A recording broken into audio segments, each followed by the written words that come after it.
저는 복음이 1시간 안에 정리되어야 되기 때문에 굉장히 어려운 게 사실입니다. 그래서 여러분들에게 드린 이 영광의 왕이라는 책을 중심으로 말씀을 드릴 거예요.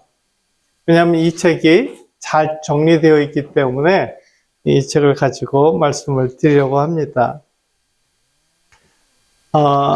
오늘 우리 형제 자매님들에게 제가 드릴 주제는 아이들에게 어떻게 복음을 전할까 하는 내용입니다. 아이들에게 어떻게 복음을 전할까. 사실 이것이 쉬운 일은 아닙니다. 왜냐하면 아이들은 어리기 때문에 우리들에게 묻는 질문이 굉장히 많습니다. 궁금한 것도 많고요. 모르는 게 많으니까. 그런데 그것을 다 답해 주는 것이 그렇게 쉬운 일은 아닙니다. 그렇지만 아이들이 선생님을 의지하고 선생님에게 그것을 물어보는 거예요. 때로는 부모에게도 물어보죠. 부모나 선생님이 아이들에게 하나님에 대해서 정확하게 말해줄 때 그 아이가 바르게 자라갑니다. 그런데 그렇게 하지 못하고 아이들에게 하나님에 대해서 조금 오해하도록 가르쳐주면 아이들은 그렇게 자랍니다. 그러니까 부모나 선생님이 굉장히 중요한 역할을 하고 있는 것이죠. 아이들의 미래를 책임지고 있는 것입니다. 그렇기 때문에 아이들에게 어떻게 복음을 전할까? 이 내용은 대단히 중요한 것입니다. 때때로 어떤 분들은 우리가 아이들에게 말씀을 전하고 율동을 하고 그렇게 하는 것에 대해서 별것 아니라고 그렇게 생각을 하기가 쉽습니다.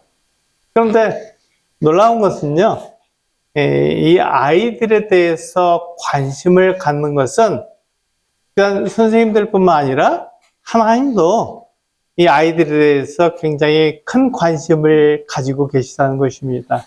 왜냐하면 아이들이 다음 세대이기 때문에 그렇습니다. 다음 세대이기 때문에. 사람은 한계가 있잖아요.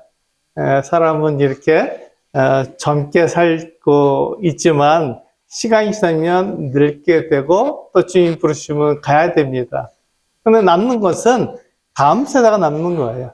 그 다음 세대를 어떻게 할 것인가 하는 것이 하나님께서 우리 부모와 교사들에게 맡겨주신 거예요. 오늘 그런 말씀을 들었지 않습니까? 우리 교사들에게는 그와 같은 양떼를 맡기셨고 그들을 잘 돌봐야 한다라고 말씀하셨습니다.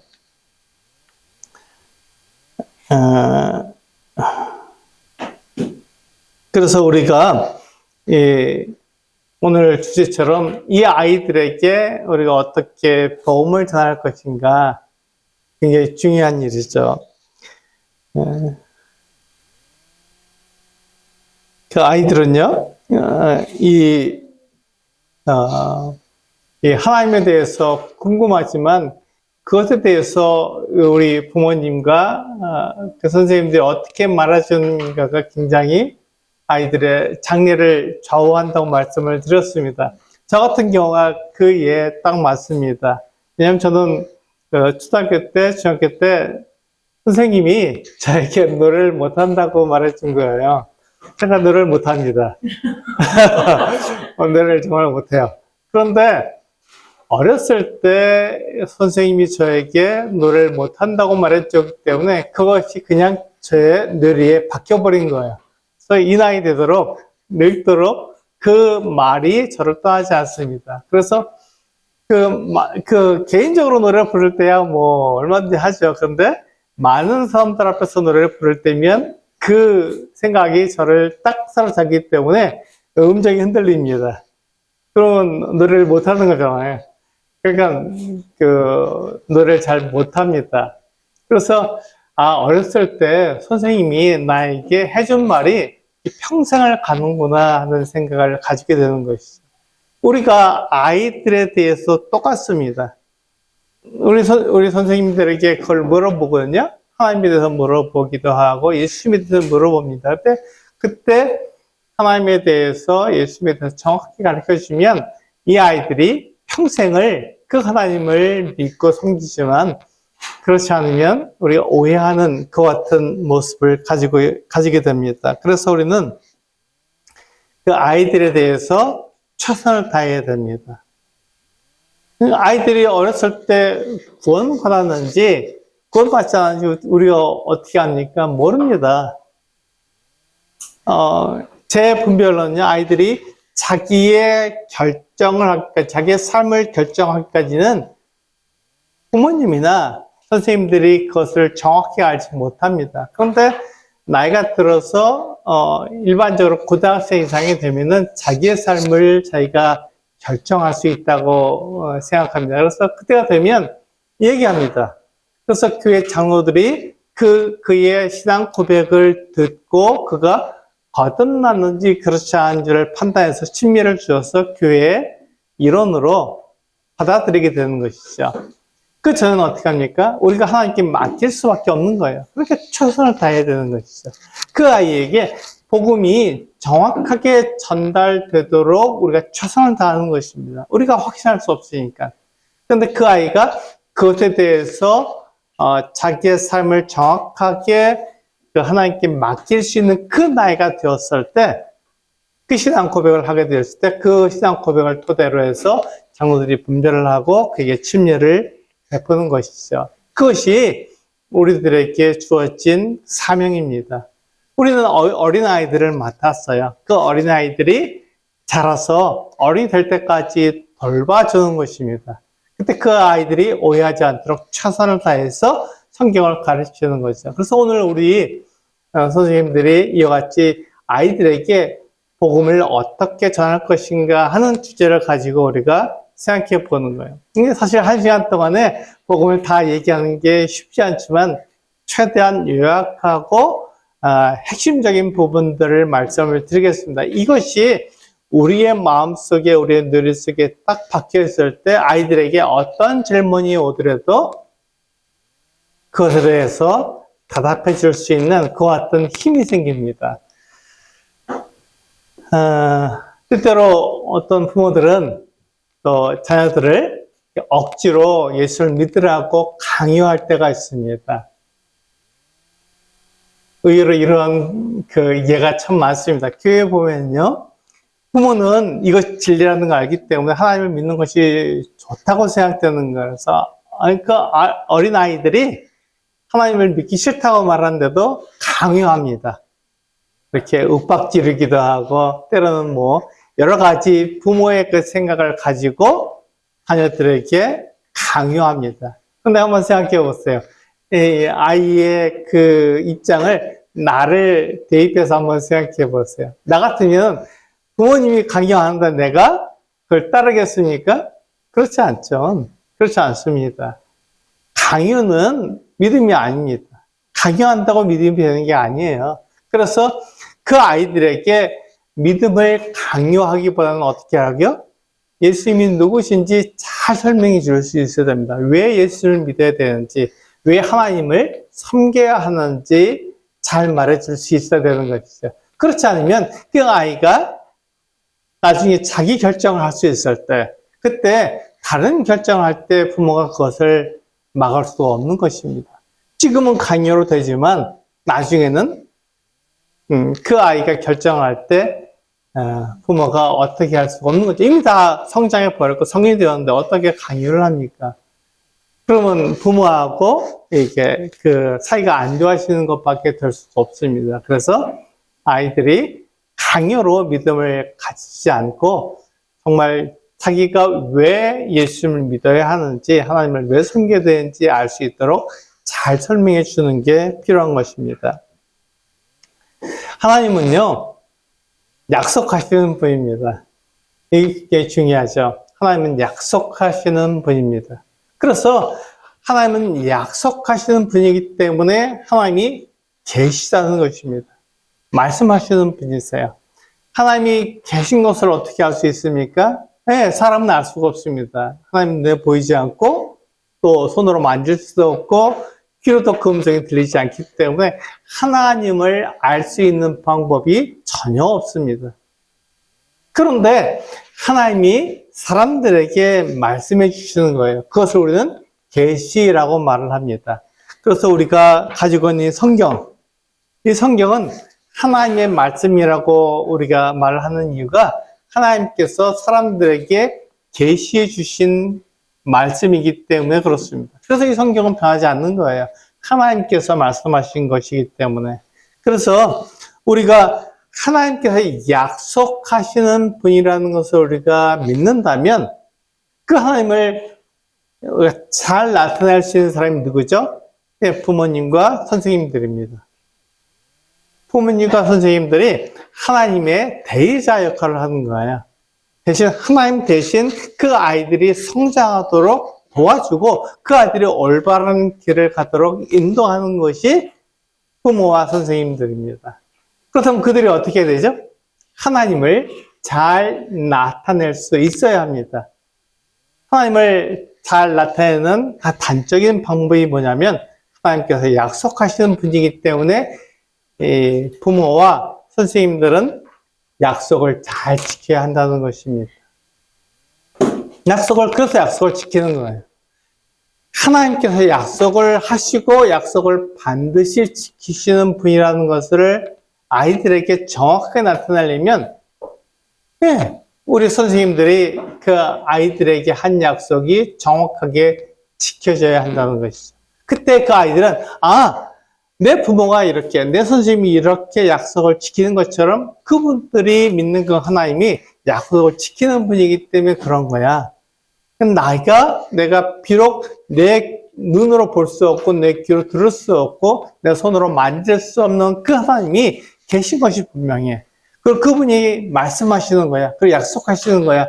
그리고 그 약속을 반드시 지키시는 거야. 이렇게 아이들이 알고 성장하는 것이죠. 그래서 어른이 되었을 때 그 말씀을 떠나지 않는 것입니다.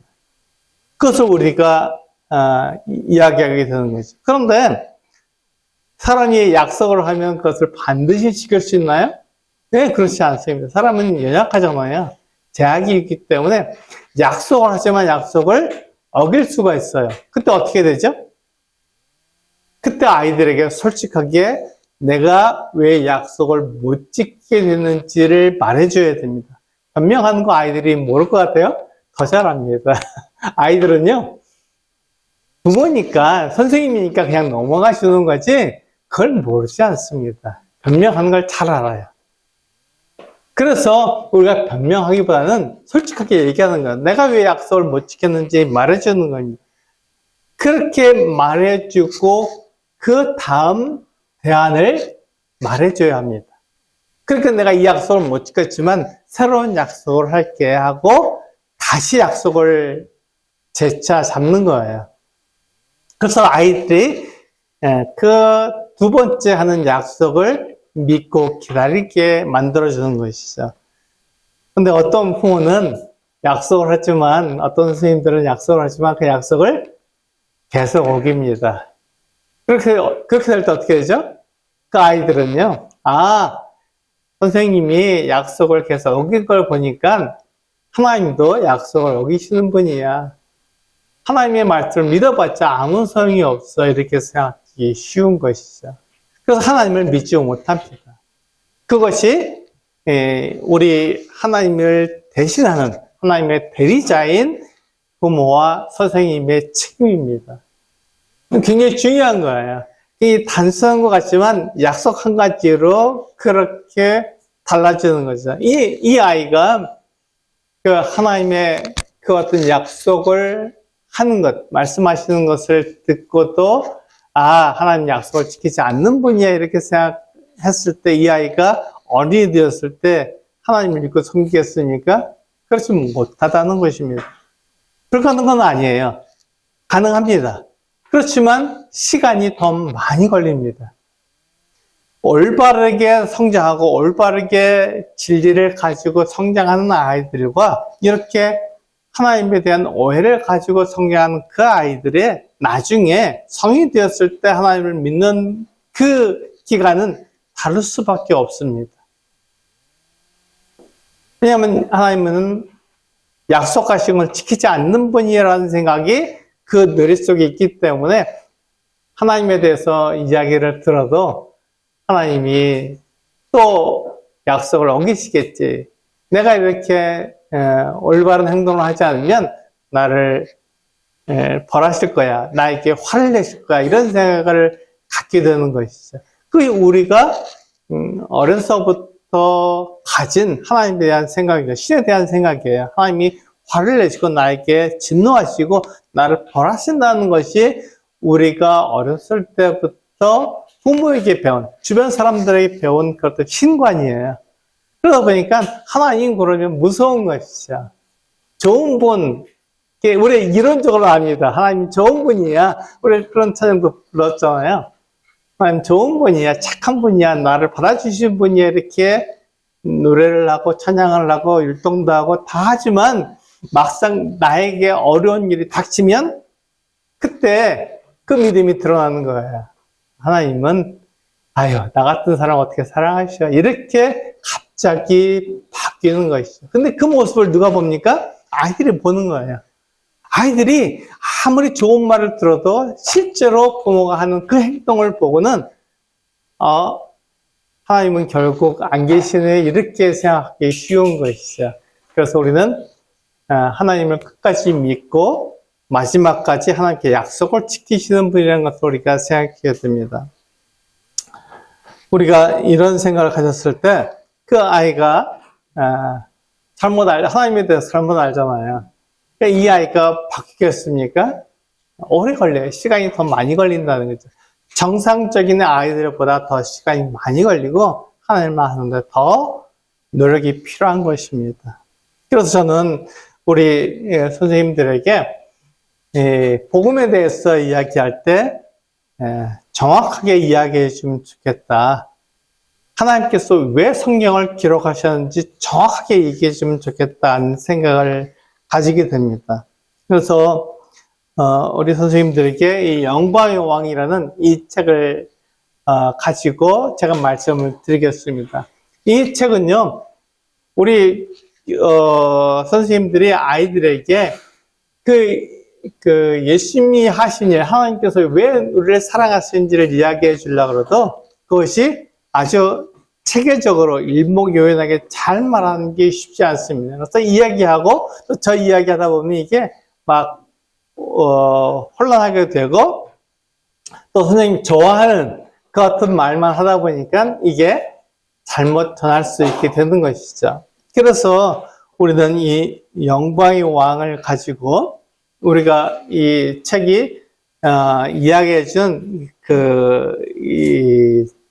이 성경에 기록된 내용들을 체계적으로 정확하게 아이들에게 말해 줘야 한다는 것입니다. 그렇게 할 때 그 아이들이 그 하나님에 대해서 오해하지 않습니다. 한 가지에 치우치지 않고 전체를 알 수 있는 그 같은 마음을 가지게 되는 것이죠. 우리 이 영광의 왕은요, 총 70장면으로 되어 있습니다. 그래서 한쪽은 글이 되어 있고요, 한쪽은 그림으로 되어 있습니다. 그래서 아이들이 얼마든지 어떤 나이가 됐든지 이 성경을 바르게 알 수 있도록 도와주는 것이죠. 그래서 70장면으로 되었는데 첫 번째 장면부터 세 번째 장면까지는 선지식입니다. 하나님에 대한 선지식을 우리들에게 알려주는 거예요. 그래서 하나님께서 이 세상을 만드셨다는 것을 1장에서 이야기하고 있습니다. 여러분들 그 시간을 가보셨어요? 이 세상이 처음 만들어지는 어떤 시간을 가보셨습니까? 아무도 가본 사람이 없습니다. 오직 하나님만 그 말씀을 하실 수 있어요. 이 세상이 처음에 어떻게 만들어졌는지, 왜 만들어졌는지 그것에 대해서 말씀할 수 있는 분은 하나님밖에 없습니다. 하나님만 그 목적을 가지고 계시기 때문에 그렇습니다. 사람은 거기에 가본 적이 없기 때문에 아무도 알 수 없는 거죠. 그래서 이 성경에 기록되어 있는 하나님의 말씀이 중요한 것이죠. 그 당시에는 아무도 없었으니까요. 하나님만 그 말씀을 할 수 있는 것입니다. 두 번째로 하나님이 또 2장에 가면 하나님께서 선지자를 부르셨어요. 선지자는 뭐죠? 심부름꾼이에요. 하나님의 말씀을 먼저 알고, 그래서 그것을 사람들에게 전해줄 뿐만 아니라 그것을 기록해서 다음 세대를 위해서, 하나님께서 다음 세대를 굉장히 중요하게 여기신다고 그랬죠. 다음 세대를 위해서 그것을 기록해 놓고 그것을 보고, 아, 하나님이 이런 분이시구나 하는 것을 알 수 있도록 도와주는 것이죠. 그 일을 위해서 하나님께서 선지자를 부르신 거예요. 그리고 세 번째 장면에서 우리가 볼 수 있는 것은 하나님께서 이 세상, 하나님과 이 세상에 대해서 말씀하고 있는 것이죠. 하나님은요, 이 세상을 창조하시는 창조주예요. 그래서 우리는 피조물이고요. 그래서 우리는 피조물이 창조주를 섬기는 거예요. 이것을 선지식이라고 말합니다. 그래서 하나님에 대해서 우리가 성경에서 말씀하고 있는 것은 우리가 그 다음 내용들을 우리가 주로 보기 때문에 하나님에 대한 선지식을 우리가 갖기가 어렵습니다. 그런데 이것을 알고 있어야 우리가 오해하지 않습니다.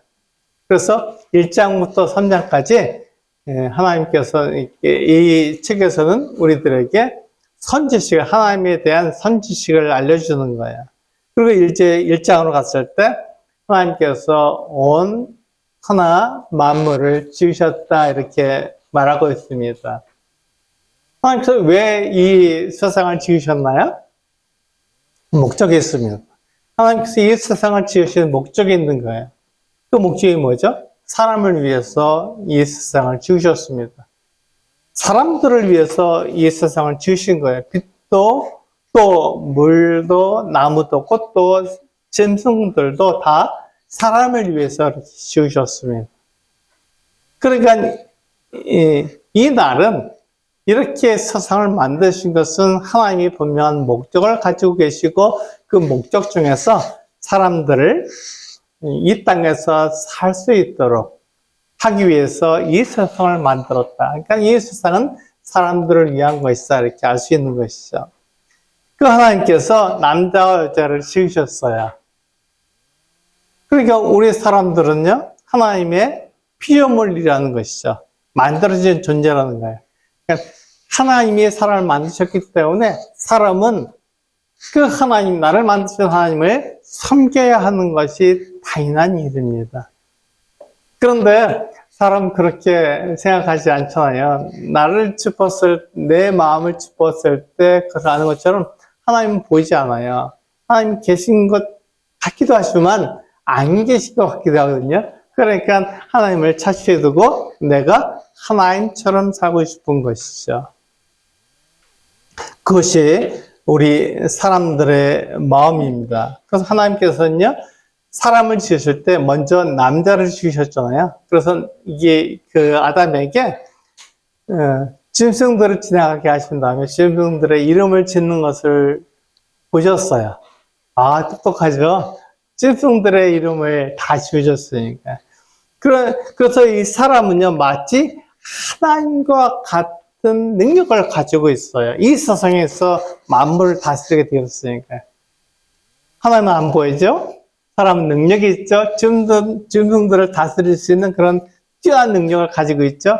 그러니까 자칫 잘못 생각하면, 아, 내가 하나님 같구나, 이렇게 생각할 수 있는 거예요. 그래서 하나님께서는요, 사람에게 그 제약을 말씀해 주신 것이죠. 선악을 알게 하는 나무의 열매를 주시면서, 만약에 이 열매를 네가 따먹게 되면 너는 반드시 죽는다. 너는 흙에서 왔으니 흙으로 돌아간다. 이렇게 말씀하신 거예요. 왜 그렇게 말씀하셨죠? 그것이 사람의 한계이기 때문에 그렇습니다. 사람은 결코 창조주가 아니에요. 사람은 결코 하나님이 아닙니다. 근데 하나님을 대신해서 이 세상을 다스리는 것 뿐이에요. 그러니까 사람은 하나님을 나타내는 존재죠. 하나님이 어떤 분이신지 나타내는 거예요. 마찬가지로 우리가 어린아이들에게 내가 하나님의 대리자로서 스님으로 또 부모로서 그렇게 활동하고 있잖아요. 그러면서 그 아이들에게 하나님이 어떤 분인지 나타내게 하셨어요. 그러면 나를 통해서 누가 영광을 받아야 됩니까? 하나님이 어떤 분인지 나타나야 되는 거잖아요. 내가 나타나는 게 아니라 하나님이 나타나는 거예요. 똑같이 사람에게 그 같은 능력을 주셨어요. 그래서 사람이 이 세상에 있는 만물을 다스리면서 누구를 나타내라고요? 하나님을 나타내라고요. 하나님은 이렇게 다스리시죠. 하나님은 이렇게 너를 대하시는 거야 하고 사람에게 그와 같은 능력을 주셨는데 사람이 욕심이 생겼잖아요. 그것이 하나님을 대신하는 존재가 아니라 내가 하나님이 되고 싶은 것입니다. 그게 하나님에 대한 사람들에 대한 사람의 반역이 되는 것이죠. 하나님은요, 이렇게 사람을 지으셨을 뿐만 아니라 천사들도 지으셨어요.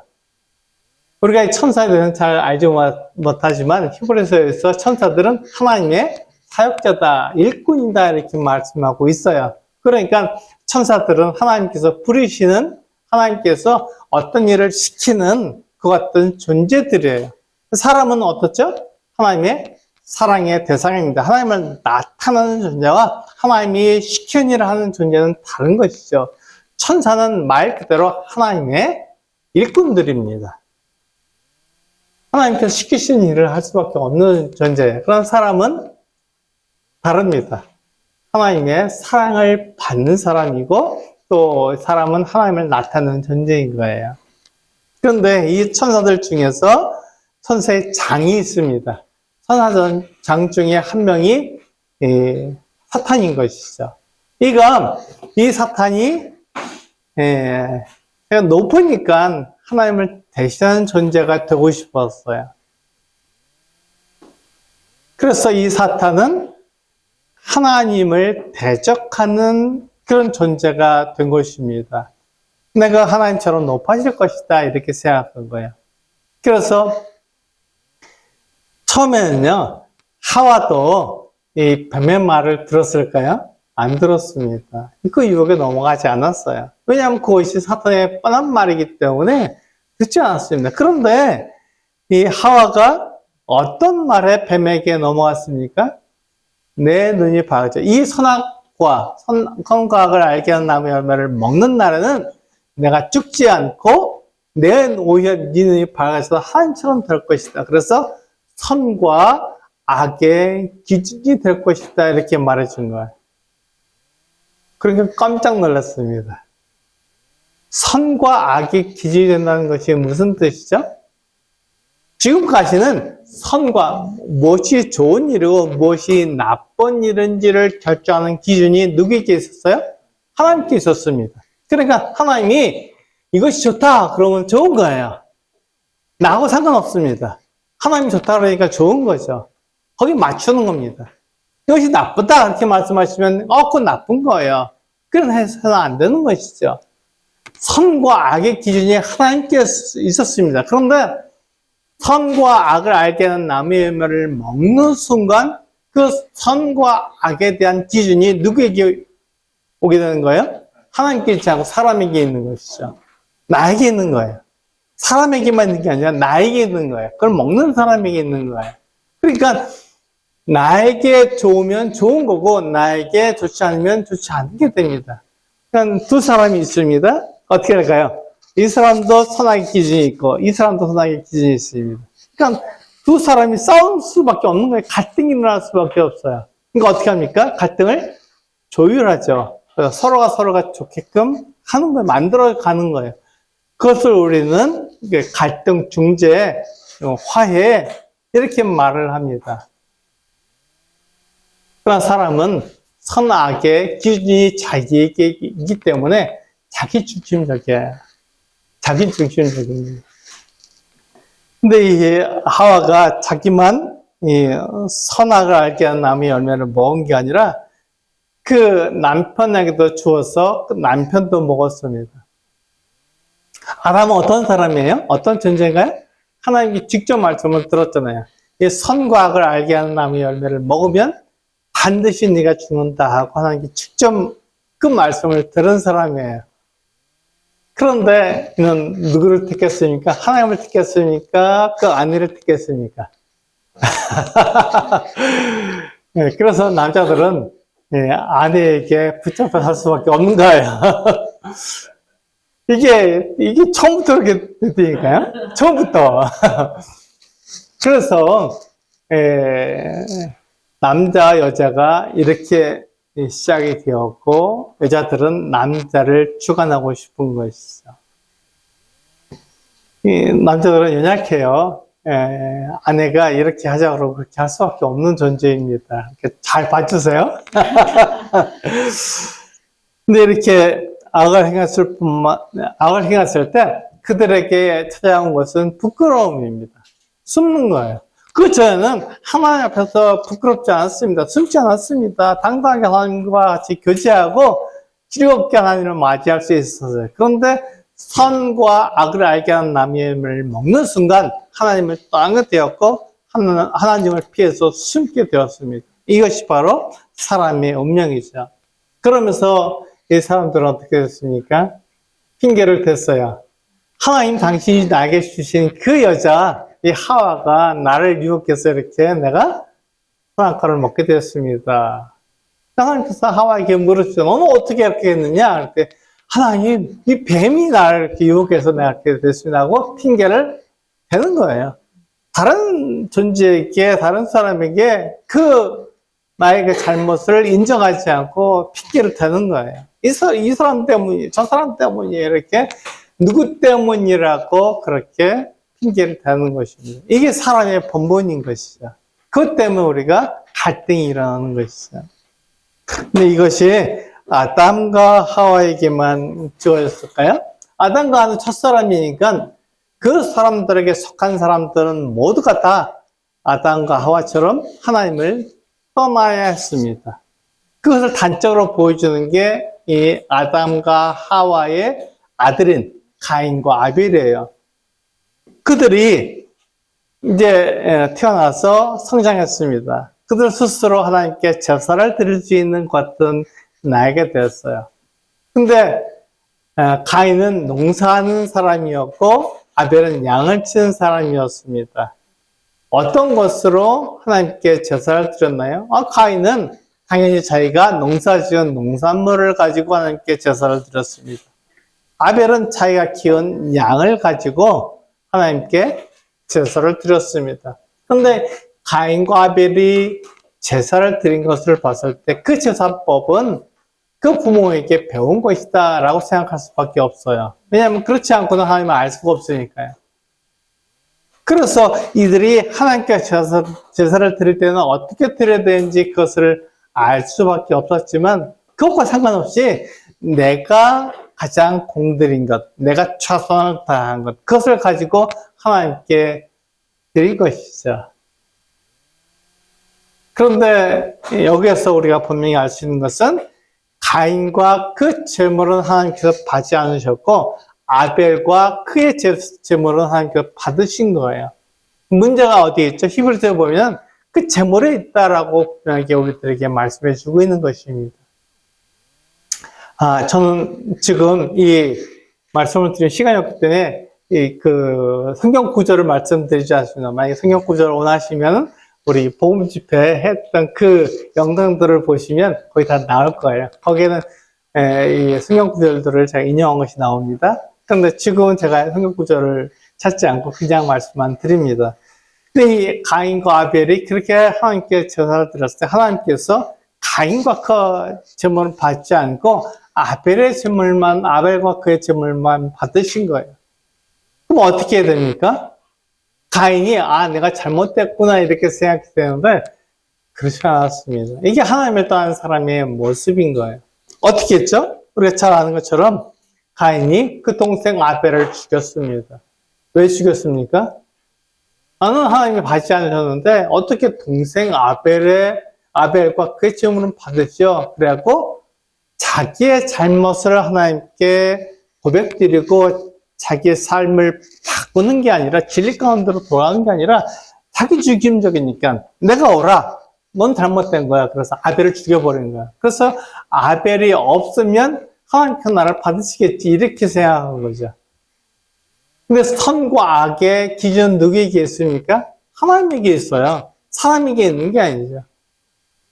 그러니까 이 가인은 잘못 생각한 것입니다. 자기에게 있는 줄 알고 나도 하나님처럼 그렇게 내 마음대로 할 수 있어야 라고 생각하고 했지만 그도 동생 아벨을 죽인 다음에 그가 떠돌이 생활을 할 수밖에 없게 되었습니다. 이것이 사람의 모습인 거죠.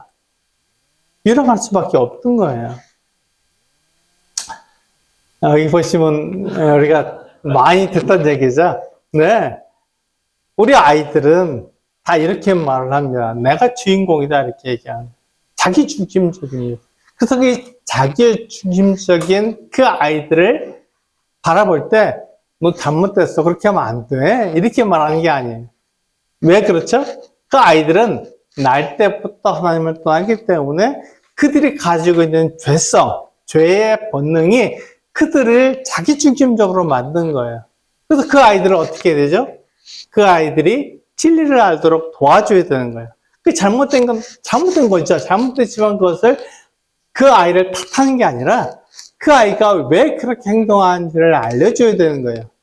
하나님을 떠난 사람들은 다 자기중심적이라고 알려줘야 되는 것이죠. 그래서 하나님께 돌아가면 자기중심적인 것 같은 생각이 하나님께로 돌아가서 그것이 바뀐다는 것을 알려줘야 합니다. 근데 그것을 알지 못하는 사람들은요, 어른이 되어서도요, 자기중심적으로 살아갑니다. 그래서 우리는 이 자기중심적인 사람, 집이 곧 주인공이라고 말하는 이 같은 아이들을 향해서 네가 지금 하나님을 잘 모르기 때문에 그렇게 말을 할 수 있지. 내가 하나님을 잘 알려줄게. 이렇게 생각하셔야 되는 거예요. 넌 잘못됐어. 그렇게 생각하면 안 돼. 그럼 못된 거야. 이렇게 해서 아이들을 타박하고 아이들에게 질책하면 아이들은 어떻게 하죠? 숨죠. 그게 본능이니까. 숨고 나고 얘기하지 않습니다. 근데 그 아이들을 그 음지에 두는 것이 아니라 양지로 끌어들일 수 있는 것은 그래, 그럴 수 있어. 그것은 너의 본능이야. 하지만 그것을 하나님께로 갖고 나와야 돼. 이렇게 말을 하는 거죠. 이걸 바꿔줘야 한다는 것입니다. 하나님께서는 사랑이십니다. 그래서 그 사랑을 나타내기 위해서 어떻게 했죠? 한 사람을 부르셨습니다. 그 한 사람이 누구죠? 아브라함입니다. 아브라함은 하나님을 믿었기 때문에 아브라함을 부르신 거예요. 아브라함이 75세에 하란에서 가나안으로 왔습니다. 아주 큰 서울 같은 도시에서, 강도 아니에요. 저기 이름도 모르는 그 같은 지역의 시골로 온 거예요. 근데 거기 와서 보니까 아브라함은 거부였거든요. 그때만 해도 종이 300명이 넘었기 때문에 굉장히 큰 부자였습니다. 비록 자녀는 없었지만 그는 큰 부자였어요. 근데 이 아브라함이 가나안으로 왔을 때 이미 거기에는 살고 있는 사람들이 있었어요. 자기 집도 못 짓는 거예요. 그래서 천막에서 살았습니다. 누구와 함께요? 그 아들 이삭도 야곱도 다 천막에서 살았던 거예요. 이게 큰 부자가 그렇게 할 수 있겠습니까? 근데 아브라함은 믿음의 사람이에요. 하나님께 약속하신 걸 지키시는 걸 알고 그것을 바라고 있었다 보니 그래서 아브라함을 우리는 믿음의 사람이라고 말합니다. 그 아브라함을 하나님께서 부르신 거예요. 그래서 그 사람을 통해서 하나님이 어떠한 분인지 사람들한테 알려주도록 사람들한테 말해주도록 그렇게 부르신 것이죠. 그래서 아브라함이 그 일을 해야 되는 거예요. 그래서 아브라함을 보면 하나님을 알게 되고 하나님이 어떤 분인지 알게 되도록 되어 있는 것이죠. 그걸 바꿔 말하면 똑같습니다. 하나님의 대리자는 우리 선생님들이에요. 그러니까 선생님을 보면 누가 떠올라야 된다고요? 하나님이 떠올라야 되는 것이죠. 예수 선생님을 보니까 하나님이 이런 분이시구나 하는 것을 알 수 있도록 그렇게 되어야 된다는 것이죠. 아브라함이 그 믿음을 분명히 드러낸 것이 그 아들 이삭을 제물로 드릴 때였습니다. 아브라함의 믿음이 그와 같이 성숙한 거예요. 처음부터 이와 같은 시험을 하나님께서 하셨습니까? 아니죠. 그럼 아브라함이 다 그만두고 다시 하나님 돌아갈 거예요. 근데 그때까지 하나님께서 기다리신 거예요. 아브라함의 믿음이 성숙할 때까지 놔두셨습니다. 그리고 이제 100세가 돼, 75세에 부르셨는데 100세가 돼서 그 아들 이삭을 낳았습니다. 그리고 그 아들이 이제 그 그 나무를 찌고 산에 올라갈 만큼 성장했어요. 그러니까 최소한 10살은 넘었겠죠? 그러니까 아브라함이 하나님께 부르심을 받고 지금 이 장면, 이삭을 모리아 산에 있는 그 산에서 죽이려고 할 때까지 굉장히 많은 시간이 지났다는 것입니다. 최소한 35년이 지났어요. 최소한 35년이 지났습니다. 아브라함이 그 당시에 부르자마자 바로 이루었던 시험을 당하면 그가 견딜 수 없을 거예요. 근데 그가 하나님을 경험하고 알고 하나님이 정말 좋으신 분이야, 약속을 반드시 지키시는 분이야라는 것을 그가 경험했을 때 하나님께 이삭을 드릴 수 있을 만큼의 성장을 하게 된 것이죠. 예, 우리들도 마찬가지예요. 그렇게 해서 하나님을 경험해야만 하나님을 온전하게 전할 수 있는 것입니다. 우리 아이들에게도 그렇게 전할 수 있어요. 그러니까 선생님들이 하나님을 많이 경험하는 게 중요한 것입니다. 하나님이 어떤 분인지 알도록 우리는 경험해야 하는 것이죠. 하나님은요, 가만히 계신 분이 아니세요. 하나님은 적극적으로 사람들에게 내가 누구인지를 알려주시는 것 같은 분입니다. 근데 하나님은 볼 수 없어요. 손으로 만질 수도 없고 귀로 들을 수 없습니다. 그러니까 하나님께서는 계시하시는 거예요. 이스라엘을 약속하셨어요. 아브라함이 약속하신 대로 이스라엘이 가나안에서 이집트로 내려갔는데 이집트에서 내가 너를 불러올리겠다 이렇게 말씀하신 거예요. 그래서 가나안으로 들어가게 하겠다 이렇게 말씀하셨어요. 그 약속을 지키셨습니까? 네, 지키셨습니다. 그래서 모세를 부르셨잖아요. 모세를 통해서 그 일을 이루셨어요. 그래서 그 이스라엘 백성들을 이 시내산으로 오게 하셨고 그 일에 많은 기적들을 보여주셨습니다. 우리가 그 하나님의 고았던 일들을 볼 때 어떤 생각을 하나요? 하나님 계시구나 하는 것을 분명히 알 수 있습니다. 말씀하시는 분이시구나. 그리고 그 말씀을 반드시 지키시는 분이구나 하는 것을 알 수 있습니다. 그래서 우리는 이 선지자를 통해서 분명히 알 수 있습니다. 선지자는 어떠한 사람이에요? 하나님의 일꾼이죠. 근데 이 선지자를 통해서 하나님께서 한 가지 약속을 해주신 거예요. 내가 너희에게 분명한 희생을 치르겠다 이렇게 말씀하신 너를 사랑하기 때문에 사랑은 그냥 말로만 되는 것이 아니라 희생을 약속합니다. 희생이 동반되는 거예요. 사랑하기 때문에 이와 같은 희생도 할 수 있는 거예요. 하나님께서 우리 사람들을 위해서 희생하시겠다 이렇게 말씀하신 거예요. 율법은 하나님의 기준입니다. 그래서 하나님께서 내가 이런 기준으로 이렇게 사람들을 다스리고 이 세상을 다스린다는 것을 율법을 통해서 보여줬어요. 사람은 하나님이 될 수 없으니까 율법을 다 지킬 수 없습니다. 그것을 고백하는 거예요. 하나님의 그 계명을 다 지켜오려고 했지만 그걸 다 지키지 못합니다. 어떻게 하면 좋습니까? 라고 말했을 때 하나님께서 뭐라고 말씀하시냐면 내가 너희에게 약속을 한 가지 하겠다. 이 약속은 바로 하나님께서 사람들에게 하시는 것이고 사람들을 용서하시겠다. 그것을 위해서 나를 희생하겠다 이렇게 말씀하신 거예요. 하나님이 사람을 위해서 희생하시다는 게 말이 됩니까? 네, 어려운 거예요. 그렇게 할 수 없습니다. 창조주가 피조물을 위해서 희생하시는 게 말이 안 되죠. 그런데 하나님은 우리를 사랑하시기 때문에 그렇게 하시겠다고 말씀하시는 거예요. 그래서 내가 선지자를 통해서 한 아들, 내 아들을 이 땅에 사람으로 보내주겠다 이렇게 약속하신 거예요. 그리고 이제 때가 되었을 때 어떻게 합니까? 그 약속을 그대로 지키셨어요. 이게 놀라운 일입니다. 하나님은 약속하신 것을 그대로 지키시는 분입니다. 때가 되었을 때 하나님이 그 약속을 그대로 지키셔서 요셉과 약혼한 그 처녀 마리아에게 하나님의 아들 예수 그리스도를 태어나게 하셨습니다. 제가 드리는 말에서 한 가지 여러분이 유의하셔야 될 것이 제가 마리아를 말할 때 동정녀라고 말하지 않고 처녀라고 말했습니다. 이게 중요한 거예요. 이게 똑같은 말이지만 동정녀는 천주교에서 사용하는 말입니다. 평생토록 결혼하지 않은 사람을 동정녀라고 말합니다. 처녀는요? 예, 그때까지 결혼하지 않은 사람이에요. 근데 이 마리아는 그 후에 요셉과 결혼해서 아이들을 낳았습니다. 그러니까 마리아는 동정녀로 있지 않고 처녀로 있었던 거예요. 그 예수 그리스도를 낳을 때까지. 그 이후에는 결혼한 사람이 되었습니다. 그래서 처녀란 말을 써야 되는 것이죠. 동정녀라는 말을 쓰게 되면 우리가 좀 오해하게 됩니다. 마리아에 대해서 오해하게 되죠.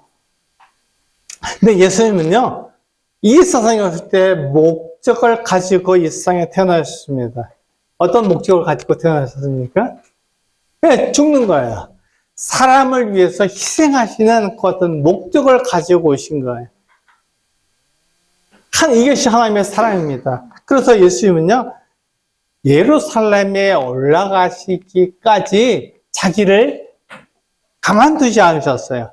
계속해서 사람들에게 그리스도의 일을 나타내줄 뿐만 아니라 자기가 예루살렘에 가서 사람들에게 넘겨져서 십자가에 달려 죽게 되겠다는 것을 예고하시는 거죠. 미리 말씀해 주시는 거예요. 왜요? 그것을 목적으로 오셨으니까. 자기를 희생하기 위해서 오셨으니까. 그렇게 해야만 사람들의 죄를 용서할 수 있으니까. 하나님을 떠난 사람들을 다시 하나님께 돌아올 수 있도록 만들 수 있기 때문에 예수님은 그렇게 자기를 희생하신 거예요. 하나님께서 자기를 희생하신 것입니다. 그래서 예수님이 십자가에 달려 죽으신 거예요. 왜요? 우리의 죄를 용서하기 위해서. 여기서 끝나면 문제가 됩니다. 그럼 우리가 이제 예수님께서 다 일을 이루셨기 때문에 나는 이제 끝이야. 내가 예수를 믿었으니까 그것으로 끝이야라고 생각할 수 있는데, 감사하게 또 이 책은 여기서 끝나지 않고 그 뒤로 계속 이어집니다. 제가 전하는 복음도 그 뒤로 계속 이어져야 되는 거예요. 예수님께서 부활하셨습니다. 예수님의 그 무덤에, 예수님이 무덤에 묻혔는데 그 무덤에서 사흘 만에 다시 살아나셨어요. 그 예수님이 누구시라고 말씀해 주셨다고요? 내 죄를 용서해 줄 뿐 아니라 그분이 하나님이라는 것을 우리에게 분명히 말씀해 주신 거예요. 부활하신 분이다. 그래서 예수님의 제자 중에서 도마라는 사람이 내가 그 예수님 십자가 달릴 때 받은 그 상처, 그 손에 있는 못자국, 옆구리에 있는 창자국에 내 손을 만져보기 전까지 내가 믿지 않겠다. 정말 그분이 부활하셔서 다시 사시는데 내가 만져봐야겠다. 이렇게 얘기한 거예요. 예수님께서 일주일 뒤에 오셔서 도마에게 그렇게 말씀하셨죠. 네 손을 내밀어서 내 상처에게 한번 손을 넣어봐라. 그리고 믿지 않는 자가 아니라 믿는 자가 되라. 이렇게 말씀하셨습니다. 그때 도마는 나의 주님이시여 나의 하나님이십니다. 이렇게 말하고 그가 죽기까지 평생 복음을 전하면서 다녔습니다. 예수님 부활하셨습니다. 예수님이 하나님의 아들이십니다. 이 이야기를 그가 전할 수밖에 없는 거예요. 왜? 그거 경험했으니까. 그가 믿지 못했지만 그분이 부활하신 것을 보고 그 알았던 거예요. 그래서 그분이 내 죄를 용서하신 것뿐만 아니라 그분이 나의 찬양과 나의 예배와 나의 모든 것, 나의 성경을 받으시기 합당한 분이라는 것을 말씀해 주신 것이죠. 그것을 토마가 알았던 거, 제자들이 다 알았던 것이고 그것을 전하는 거예요. 우리가 전하는 것도 바로 그것입니다. 예수님이 십자가 달려서 죽으신 것은 우리의 죄를 용서해 주시는 거예요. 대단히 중요한 것이죠. 그래야 우리가 하나님께 돌아갈 수 있을 거예요. 거기서 끝나는 게 아니라 그 다음에 우리는 하나님과 예수 그리스도 때문에 하나가 된 사람들입니다. 하나님을 섬길 수 있는 사람들이에요. 그래서 우리는 하나님께 예배하는 사람들이고 하나님을 섬기는 사람들이 되어야 하는 것입니다. 우리가 왜 이 세상에 존재합니까? 바로 이 이야기. 하나님이 어떠한 분이고 하나님 나를 사랑하신다는 그 이야기를 해줄 수 있는 유일한 사람들이 바로 우리들이기 때문에 그렇습니다. 하나님 믿는 사람들이기 때문에. 그래서 복음은 여기서 끝나는 게 아니라 부활하신 것까지, 그리고 그 뒤에 예수님께서 승천하신 것까지 우리는 이야기해야 됩니다. 하나님께서 그를 받아주셨어요. 뿐만 아니라 예수님은 승천하신 그 모습 그대로 다시 오신다고 말씀해 주신 거예요. 그런 이야기를 멈출 수 없습니다. 계속해야 됩니다. 예수님께서 다시 오신다는 재림에 대한 얘기를 해야 되는 것이죠. 예수님께서 다시 오시게 되면 어떻게 되죠? 예수님께서 부활하실 것처럼 우리도 부활할 것입니다. 예수님께서 영원한 생명을 가지신 것처럼 우리도 역시 영원한 생명을 가지게 될 것입니다. 그것을 예수님의 부활과 예수님의 다시 오심이 우리들에게 이야기해 주고 있는 거예요. 그래서 그것은 대단히 중요한 것입니다. 우리가 예수님이 십자가 달려 죽으신 것, 거기서 끝나게 되면 이야기를 못하는 거예요. 우리 아이들에게 이야기를 해줄 수가 없습니다. 그런데 이 이야기는 거기서 끝나는 게 아니라 계속되는 것입니다. 예수님께 다시 오신다고 우리에게 약속하셨다면 그 약속을 어떻게 하신다고요? 반드시 지키신다고요. 다시 오신다는 것을 우리들에게 말씀하시는 것입니다. 예수님께 다시 오시면 어떻게 됩니까? 우리도 부활하게 되고 영원한 삶을 우리가 살게 됩니다. 그때 하나님께서는 우리 사람들에게 약속하신 대로 이 세상에 하나님의 약속대로 그 거룩한 새 예루살렘을 이 땅에 오게 하실 거예요. 그래서 우리가 그곳에서 하나님과 함께 영원히 살게 됩니다. 이거 영원한 생명입니다. 우리는 부활할 것이고 영원한 생명을 얻게 될 것을 하나님께서 우리들에게 약속해 주셨고 그것을 그대로 지키시는 거예요. 아직 이 일은 미래에 될 일입니다. 아직 우리에게 일어나지 않은 거예요. 근데 우리에게 이미 일어난 일들이 있습니다. 예수님께서 십자가에 달려 죽으시고 부활하신 그 사실은 이미 일어난 일이죠. 승천하신 일은 이미 일어난 일입니다. 그래서 우리는 어떻게 합니까? 그것을 믿습니다. 그래서 우리는 예수님을 믿는 사람들이 되었습니다. 그렇다면 예수님께서 우리에게 약속하신 대로 다시 오시겠다. 우리에게 영원한 생명을 주시겠다 하시는 그 약속도 반드시 그대로 다 이루어진다는 것입니다. 그것을 믿는 거예요. 그것을 우리는 믿음이라고 말하고 그것을 통해서 우리가 예수 그리스도를 믿는 사람들이 된 것입니다. 이것이 우리가 아이들에게 전해줘야 될 복음입니다. 우리가 아이들이 예수를 믿었다는 것은 바로 이것을 말하는 거예요. 그 예수님을 믿는 것입니다. 그래서 예수님을 통해서 내 죄가 용서되었다 하는 사실을 알려줘야 합니다. 그리고 그분은 부활하셨다 이 이야기도 해줘야 되는 거예요. 그리고 그분이 다시 오신다는 얘기도 해줘야 됩니다. 그리고 우리가 그분이 다시 오시면 나도 예수님처럼 나도 부활할 것이다 하는 건 이야기를 해줘야 하는 것입니다. 이것이 우리의 소망이니까요. 부활이 우리의 소망이고 그리고 우리가 부활하게 되면 그 몸으로 하나님과 함께 영원히 살게 될 것을 우리에게 약속해 주셨다. 그것은 영원한 생명이다 하고 우리에게 말씀해 주신 것이죠. 우리의 부활과 영원한 생명이 우리에게 소망이 되는 것입니다. 정리해 보겠습니다.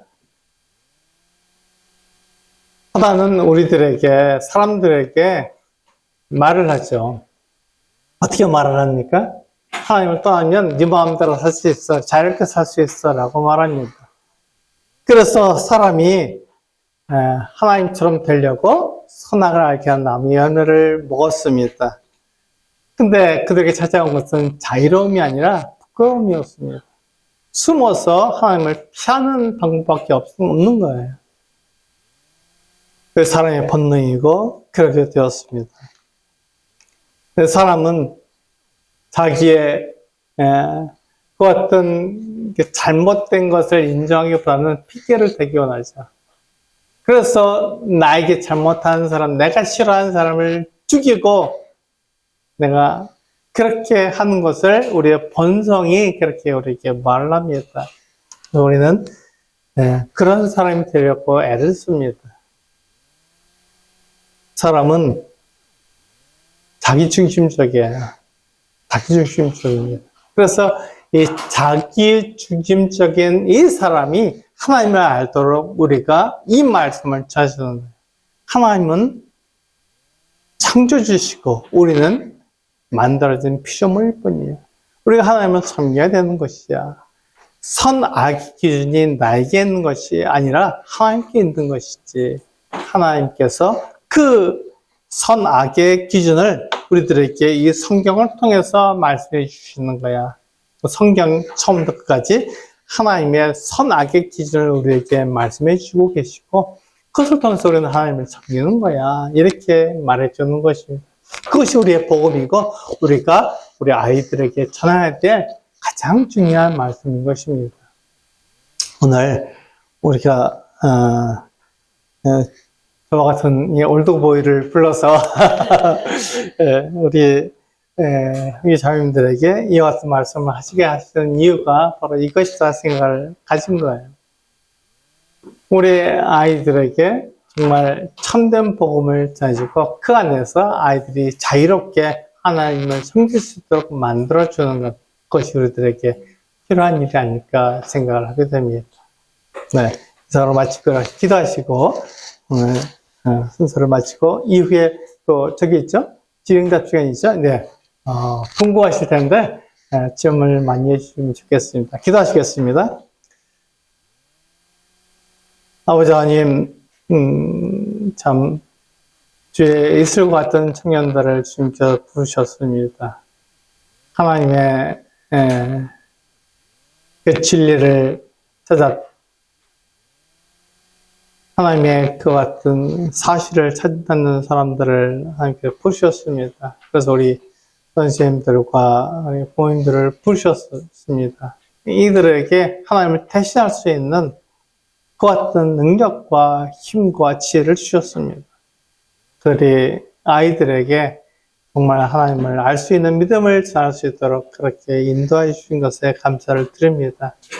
이제 아이들에게 하나님의 마음, 하나님의 사랑을 올바로 전할 수 있도록 바르게 증거할 수 있도록 인도해 주시기를 기도합니다.